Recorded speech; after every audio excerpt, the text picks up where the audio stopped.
Bonjour à tous, je suis très heureux de vous retrouver aujourd'hui sur les vidéos DJ Stuff. Aujourd'hui je vais vous présenter la Allen Heath Xone 43C. Donc, ah oui, vous allez vous dire, mais comment ça se fait que cette vidéo arrive que maintenant?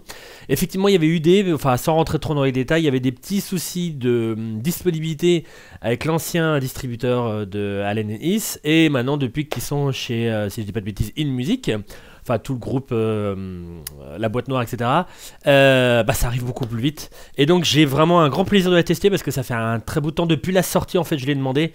Et c'est vrai que depuis que c'est tombé sur un autre distributeur, bah, ça fonctionne vachement plus vite.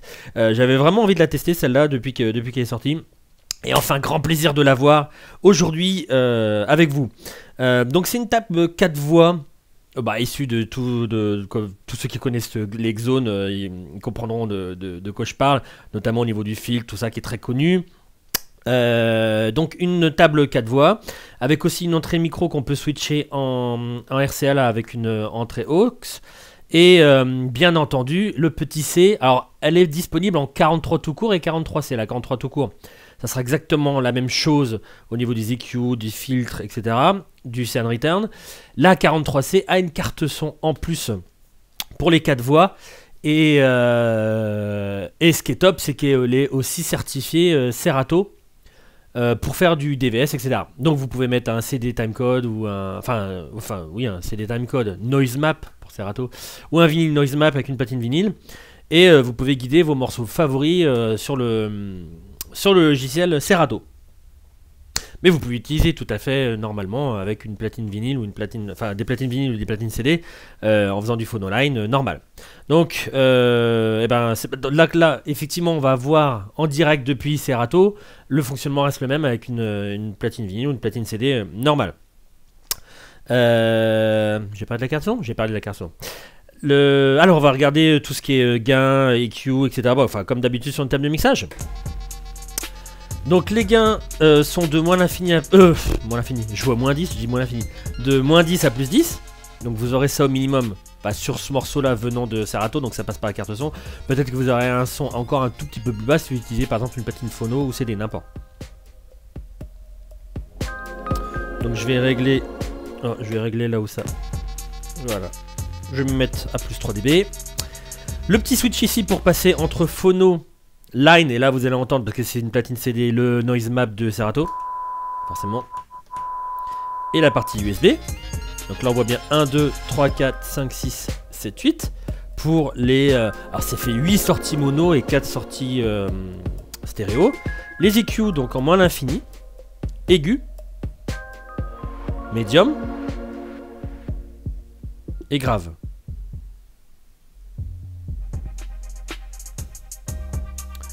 Le Sound Return qu'on va voir à la fin. Le petit switch ici pour la partie gauche et droite du crossfader. Donc en X, ça coupe en Y forcément.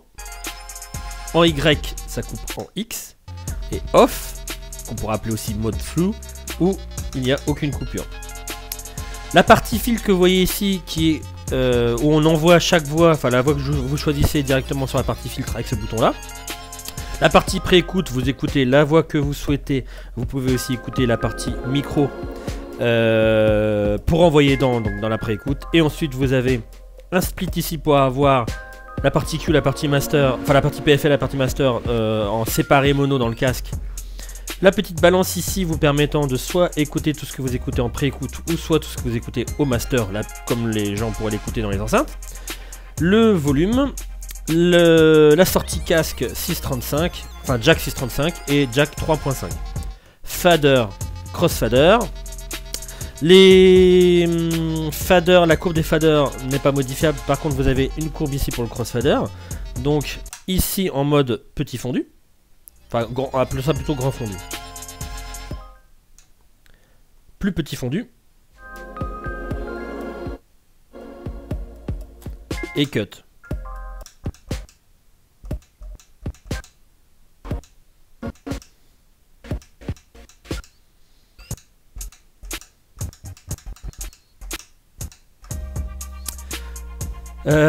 Voilà pour le milieu. Donc on a parlé du micro qui peut être commuté en line in, donc en aux avec la paire de RCA que vous avez ici.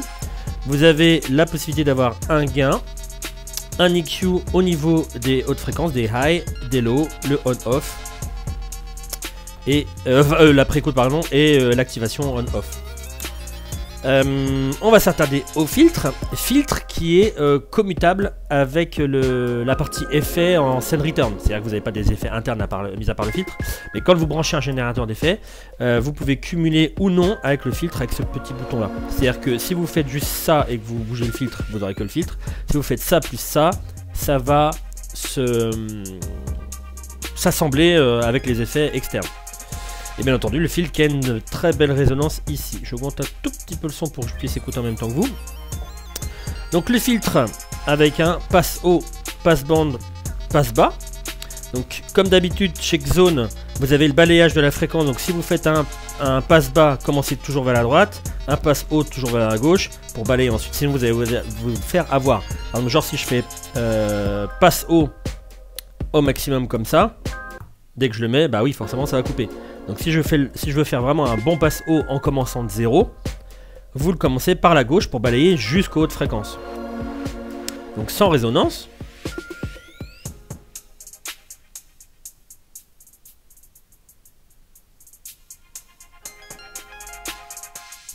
Moitié de résonance, donc c'est réglable vraiment par bouton rotatif.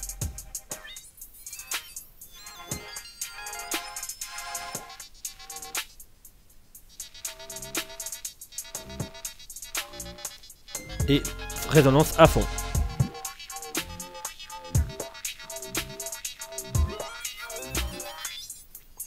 Ah, je fais exprès de balayer ici pour que vous entendiez le petit wah-wah qui est dû par qui est fait par rapport à la résonance.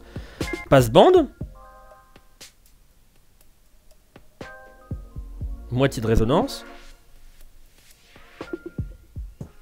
Et résonance à fond.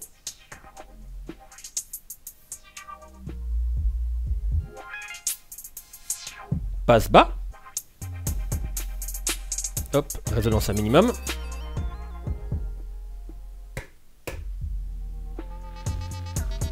Résonance à moitié.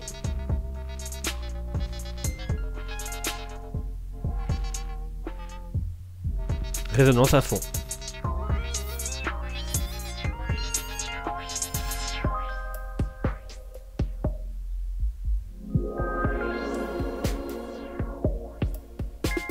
Voilà pour le filtre.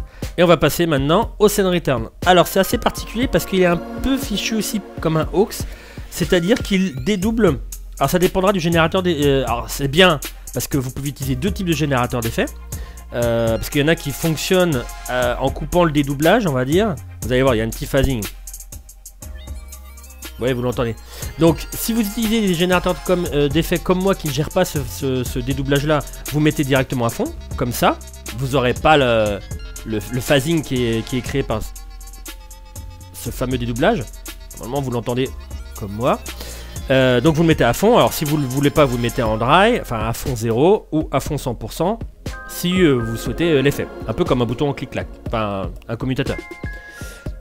Et là je me suis fait plaisir, parce que comme avec la PX5, il y avait des effets internes etc, je voyais pas trop l'intérêt de mettre des effets en plus sur la table, parce que un scène return reste un scène return. Mais là comme il y a juste le filtre et qu'il y a le scène return en plus, je me suis dit tiens tant qu'à faire, autant mettre des petits effets, ça peut être sympa. Alors je pourrais mettre basiquement, pour parler des échos, un RMX comme ça. Je sais pas si on le voit, tac, ouais voilà, hop, je vais le mettre à peu près droit. Mais je me suis fait plaisir en ressortant un vieux générateur d'effets que j'avais sous le... Hop là, le petit RFX. Hop. Donc, je vais l'écarter un peu parce qu'il commence à... Ouais voilà, avec le côté de la table. Hop.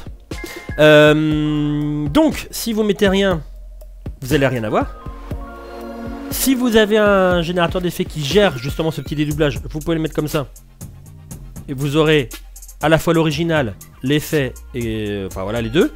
Et si vous avez des générateurs d'effets comme ça qui ne gèrent pas ce fameux dédoublage là, vous pouvez le mettre directement en 100%.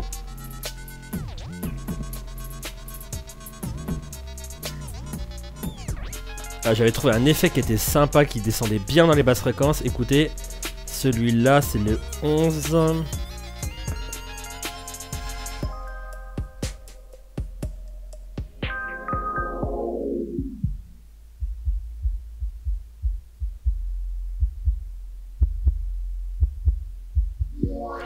Normalement, si vous mettiez vos enceintes à fond, votre casque à fond, vous ressentiez des infrabasses à fond.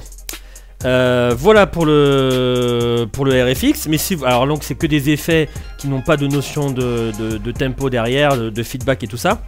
Si vous voulez faire tout ce qui est effet écho, etc., ce qui est bien, c'est que les effets sont en post-fader et post-crossfader. Donc par exemple, vulgairement, si je mets un écho comme ça, ça se gère post-fader et post-crossfader.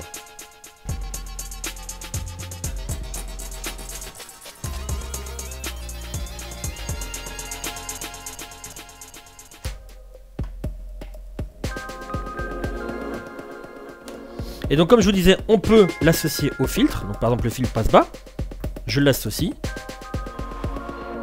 J'ai mon filtre et mon écho.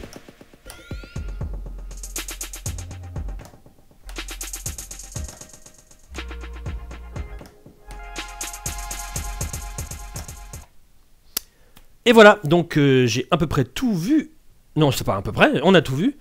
Et on va passer au connectique. Alors on a évidemment l'alimentation, le on-off, le port Kensington, les entrées phono-line qu'on retrouve pour chaque voix. Vous pouvez choisir pour chaque entrée USB le niveau si c'est du line ou du phono.